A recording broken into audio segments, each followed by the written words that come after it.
So what do you make of all this? Do you think Jerry Jones is overstepping here? Is this Jerry just being Jerry?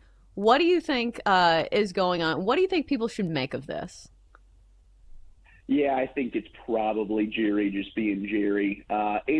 It's very frustrating, I think, for a lot of us that this is kind of just the way the Cowboys do business. It's like every offseason, it's CD, it's Dak, it was Trayvon Diggs, it was Zach Martin holding out a few summers ago. It's like, guys, you see the New York Jets, who are usually a masterclass of just dysfunction and ineptitude, and they're able to just get, hey, we got Garrett Wilson and Sauce Gardner, let's lock them up. It's like, well, why? Why do we do this every offseason? But I think it's inevitable that we're going to play the Eagles September 6th, and Micah Parsons' deal probably is done. But I think this is a game to Jerry. I think he likes this. He likes the headlines. He likes everybody talking about it.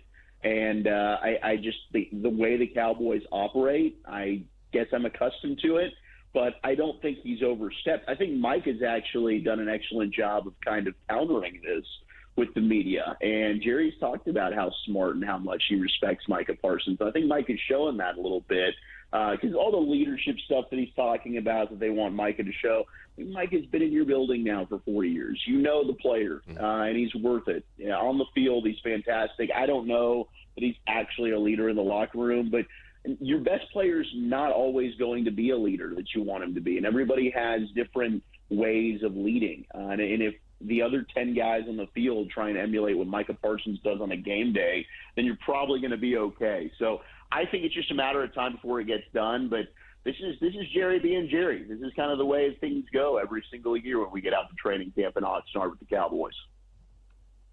Zach, when you look at Micah and what has transpired, and I know you touched on this a little bit, do you really think he would leave? I mean, how truly dedicated is he to being a Dallas Cowboy? I don't think there's any chance that he would leave. Okay. I don't think there's any chance that Jerry would let him go. I think there's not – I can't think of a case where the Cowboys have let a star player like that just leave the building. And now I think there are other people within the organization that don't have the last name Jones that absolutely would have that conversation. Like, should we pick up the phone and try and get a treasure chest of picks for Micah Parsons? And quite frankly, if they hadn't have signed Dak Prescott, I think that might have been the route that I would have preferred them go. Like, let's rebuild this thing. But when you go ahead and you pay Dak and make him the highest paid player in the league, and then you pay CeeDee Lamb, and now you trade for George Pickens, like, you're trying to win. So you're not going to go ahead and move on from one of the best defensive players in all of football. So I think Micah really understands the branding that comes with playing for the Dallas Cowboys. I think he's done that with his podcast platform on Bleacher Report. When you see him go on the Undertaker podcast and he's all dripped out in Cowboys gear, and he gets that. Like, he gets what comes with being a member of the Dallas Cowboys. And I think Micah values that. I think Jerry knows that. And I think both of them are just, having fun going tick for tack in the media right now. But again, I think, whether it's $42 million, $45 million, whatever he ends up signing for, I just think it's a matter of when, not if, this thing gets done. All right, so in the betting space, we always talk about the Cowboys as a brand name team that's normally overvalued. But it doesn't seem to be the case anymore. Like, it feels like this is the low point for the stock of the Dallas Cowboys. Would you buy the dip here? Do you think there's any way that the Cowboys surprise some people this year? I do. I'm actually, last year I was on, and, Kenny, who's producing, can speak to this, our show Bet Nation on Sundays on the BetMGM network. I actually was all in on Washington last year, and people were like, dude, what drugs are you on? Can I have some of that? I was buying it on Jaden Daniels and Dan Quinn in that turnaround there. I thought Washington had a chance to win that division last year. I think the Cowboys are going to win it this year. The NFC East is just bizarre, and I know the Eagles on paper and the roster, they're the defending Super Bowl champs, and logically you'd think, the Eagles should win the NFC East, but you haven't had a repeat division champion in 20 years, and I think there could be natural regression, even though I think Jaden Daniels is going to be phenomenal, and he's going to be one of the best quarterbacks in football for the next decade plus, but like Cliff Kingsbury, we saw it a little bit last year, like the second half of the season track record with him where he will fade. Could that happen now that the league's got an entire offseason to kind of see what you guys did well, and you're not going to be, surprising anybody this year. So, yeah, I think the Cowboys in the regular season success is something that we've seen from them. Like, that can be a top 10 regular season quarterback. So for them to win 10 games and win this division, which I think is going to be competitive, would not surprise me at all. Now, they'll probably be one and done in the playoffs, but I think they can win the division. We're talking with Zach Wolchuk, host on 105.3 The Fan in Dallas, weekdays from 2 to 7 p.m., also host of the BetMGM Network. Zach, how have George Pickens and CeeDee Lamb looked playing together, at least early on in camp? My gosh, it's probably the most exciting storyline. Like, these two, and George Pickens is calling them the Mario Bros. Like, that's their new team nickname. But these two are attached at the hip.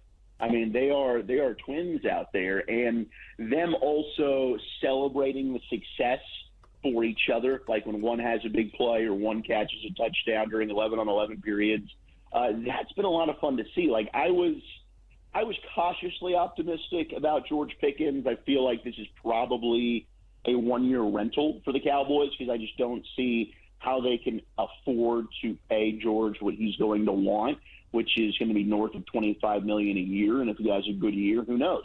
Maybe he can get into that $30 million a year range. But gosh, the relationship with him and CD, it's almost like, should you try and get this thing locked up as soon as possible? Because if those two can just feed off one another, they really can be the best wide receiver duo in football, competing with a Jamar Chase and a T. Higgins or an A.J. Brown and Devontae Smith. I mean, George is special. He really, really is. And the numbers that he's been able to put up without having really consistent quarterback play, he's been his own worst enemy. I mean, all the buzz from people that I was chatting to in Pittsburgh, it's not like he's a bad teammate or a bad guy. It's just immaturity, late to meetings. I think he even missed a team flight and had to go and meet the team wherever they were playing on the road one time. I mean, like, stuff like that, it's like, dude, get it together. You're an NFL player, be a pro. And I think CeeDee Lamb can really help him with that. So can Dak Prescott. I mean, they've been spending a lot of time together as well. So I think that's probably the thing that Cowboy fans are most excited about, is watching that duo this year, and it really, really has the chance to be special. Normally, I would say that there's not that much pressure on first-year head coaches, but Brian Schottenheimer, I still feel like, has a lot of pressure because he is coaching in Dallas. What do you think the expectations are for him in his first year? I think it's a winning season, and it's tough because I feel like the Cowboy fans are starved to at least make an NFC championship that they haven't seen in 30 years. I mean, we've got a generation of Cowboy fans now that have never seen them play on Championship Sunday, it's sad and disappointing, but you can't really hold the failures of 30 years on the 2025 Dallas Cowboys. So to your point, like, Shotty going into year one, can you have a winning season? Can you win a playoff game? Like, I think those are fair and realistic expectations for him.